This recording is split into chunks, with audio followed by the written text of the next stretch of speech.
નમસ્કાર મિત્રો આજે તમારી સમક્ષ કર્ક રાશિના જાતકો માટે પેલા 5 માસ એટલે કે જાન્યુઆરી માસથી શરૂ થાય અને 5મા મહિના સુધી એ 2026માં કેવા જવાના છે સંપૂર્ણ વિસ્તાર તમારે સમક્ષ હું રાખવા જઈ રહ્યો છું। સાથે આપણે કઈ વાતની સાવધાની રાખવી તે પણ ચર્ચા કરશું અને 5 માસમાં કયો ઉપાય કરવો જેનાથી આપના ગ્રહોની શુભતા વધે તે વિશેષ ચર્ચા આપણે કરવા જઈ રહ્યા છીએ। આપની કર્ક રાશિ હોય તો આ વિડીયો સંપૂર્ણ જરૂર સાંભળજો જેનાથી સાવધાની રાખવાથી નુકસાનથી બચી શકો। સૌથી પહેલા બૃહસ્પતિની સ્થિતિ જાણીએ તો બૃહસ્પતિ છે આપના જે 5 માસમાં 11 માર્ચથી પરિવર્તન કરશે પણ 31 મે સુધી એ 12મા ભાવમાં રહેશે।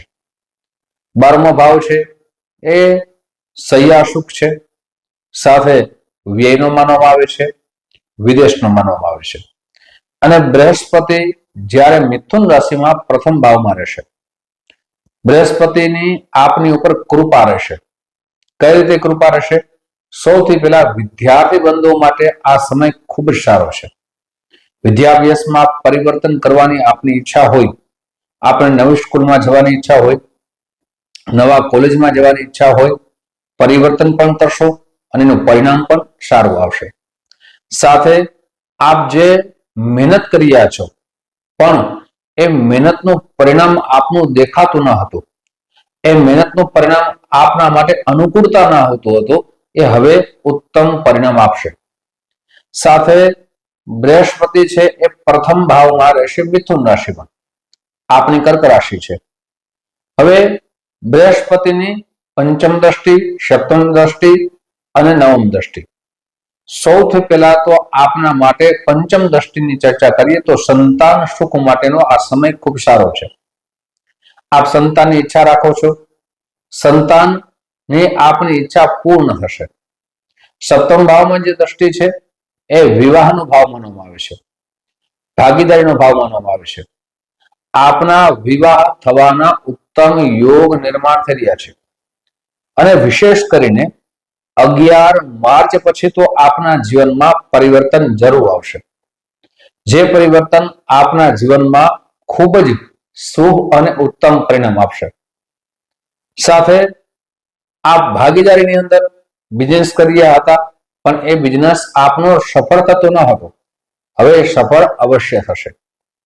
મિત્રો, બૃહસ્પતિ તો શુભ ફળ આપશે પણ જે પણ ચર્ચા કરીએ છીએ એ ચંદ્ર રાશિના આધાર ઉપર કરીએ છીએ, ગોચર ગ્રહોની સ્થિતિ અનુસાર કરીએ છીએ।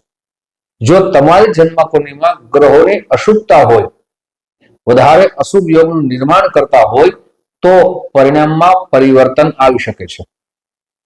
આપને આપણી જન્મકુંડળી વિશે જાણવું હોય તો અહીંયા નંબર દેવામાં આવ્યા છે, આ નંબરમાં સંપર્ક સાધી શકો છો। સંપર્ક કરવાનો સમય સવારે 10 વાગ્યાથી લઈ બપોરના 1 વાગ્યા સુધી છે, સાંજે 5 વાગ્યાથી લઈ રાત્રે 9 વાગ્યા સુધી છે। જન્મકુંડળી બતાવવા માટે એપોઇન્ટમેન્ટ લેવી ફરજિયાત છે। એ નંબરમાં, વોટ્સઅપ નંબરમાં આપનું નામ, તારીખ, સમય, સ્થળ બધું મોકલી દેશો, સુનિશ્ચિત દક્ષિણા મોકલી દેશો એટલે આપની એપોઇન્ટમેન્ટ દેવામાં આવશે। રૂબરૂ આપને મળવું હોય તો ફોન કરી એપોઇન્ટમેન્ટ લઈને પણ મળી શકો છો। ઘણા બધા મિત્રોના અમને ડાયરેક્ટ કોલ આવે છે, કેવલ રાશિ બોલે કે અમારી રાશિ આ છે। મિત્રો, રાશિ છે એના વિશે અમે ચર્ચા કરીએ છીએ અને એ રાશિ આપની હોય છે એટલે એ સાંભળી અને વિશેષ જાણવું હોય એના માટે નંબર દેવામાં આવ્યા છે। સાથે ખાસ કરીને પહેલી વખત આ વિડીયો આપ જોઈ રહ્યા છો, આ ચેનલને પહેલી વખત જોઈ રહ્યા છો તો આ ચેનલને ખાસ કરીને સબસ્ક્રાઇબ કરી લેજો, આ વિડીયો લાઈક કરજો, સાથે તમારા મિત્રોમાં શેર કરજો। ફેસબુકના માધ્યમથી આ વિડીયો જોઈ રહ્યા હો તો અમારા પેજને ફોલો કરી લેજો, જેનાથી આવી સુંદર માહિતી આપને પ્રાપ્ત થઈ શકે। મિત્રો, હવે વિશેષ ચર્ચાના દોરને આગળ વધારીએ તો બૃહસ્પતિ 12મા ભાવમાં છે, આવશે। તમારી બૃહસ્પતિની સ્થિતિ પ્રમાણે બૃહસ્પતિ 12મા ભાવમાં છે તો વિદેશથી લગતા કોઈ પણ કાર્ય હોય, આ પેલા 5 માસ 11 માર્ચ પછી વિદેશથી કોઈ પણ કાર્ય કરી રહ્યો છો, જેમ કે નોકરી કરો છો, નોકરીમાં પ્રમોશન થવાના ઉત્તમ યોગ નિર્માણ થઈ રહ્યા છે।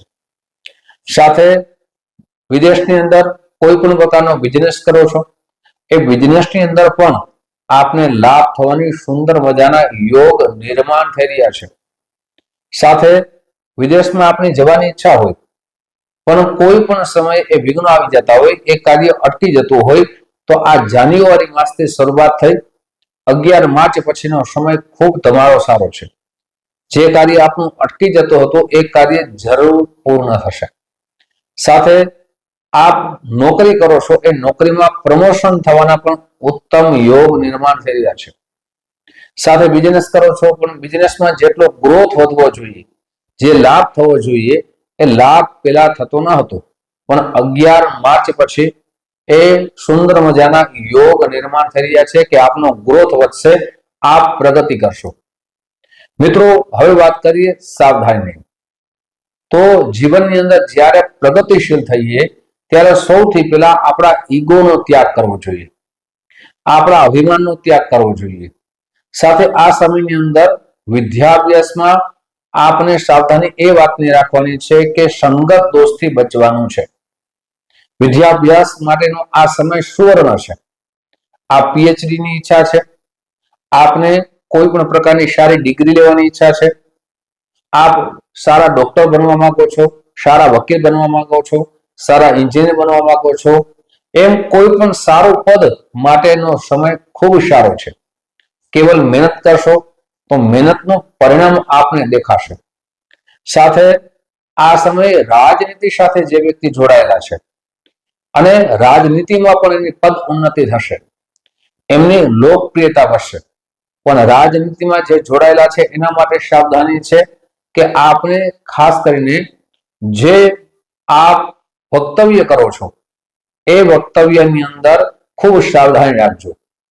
ધાર્મિક કોઈ પણ પ્રકારનું વક્તવ્ય કરો તો તેની અંદર ખૂબ વાંચન હોવું જોઈએ, સાથે એ વાંચન સાથે અનુભવ હોવો જોઈએ.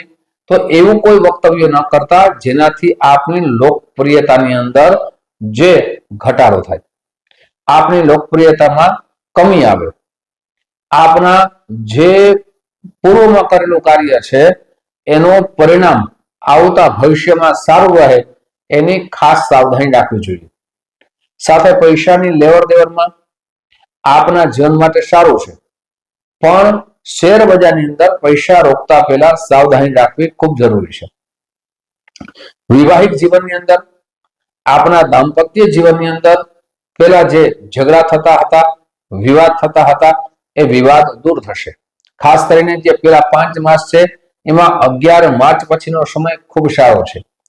એકબીજાને સમય આપશો, એકબીજાની કેર કરશો, એકબીજાને સમજશો અને આપના જીવનમાં આપને દાંપત્ય જીવન સુખની પ્રાપ્તિ થશે.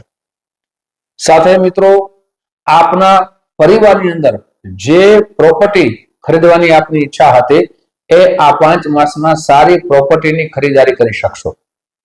આપ કોઈ મોટું વાહન લેવાની ઈચ્છા હતી, આ 5 માસમાં મોટા વાહનની ઈચ્છા પણ સંપૂર્ણ રીતે પૂર્ણ થશે. પરિવારમાં જે ઝઘડા થતા હતા, વિવાદ થતા હતા, એ અવશ્ય દૂર થશે. કોર્ટ કચેરીમાં આપને ખૂબ ધક્કા ખાવા પડતા હતા, આપના શત્રુઓ આપને હેરાન કરતા હતા, એ શત્રુઓ પણ હવે પરાજિત થશે. સાથે કોર્ટ કચેરીમાંથી પણ આપને રાહત મળશે. આપને પેટનો જે દુખાવો હતો, જે મસ્તકનો દુખાવો હતો, એમાં પણ આપને રાહત મળશે. એટલે એમ કહી શકાય કે પેલા 5 માસ, એમાં 11 માર્ચ પછી તો આપના માટે શુભ પરિણામ આવશે. મિત્રો, હવે વાત કરીએ ખાસ કરીને ઉપાયની. તો આપને ઉપાય શું કરવા જોઈએ?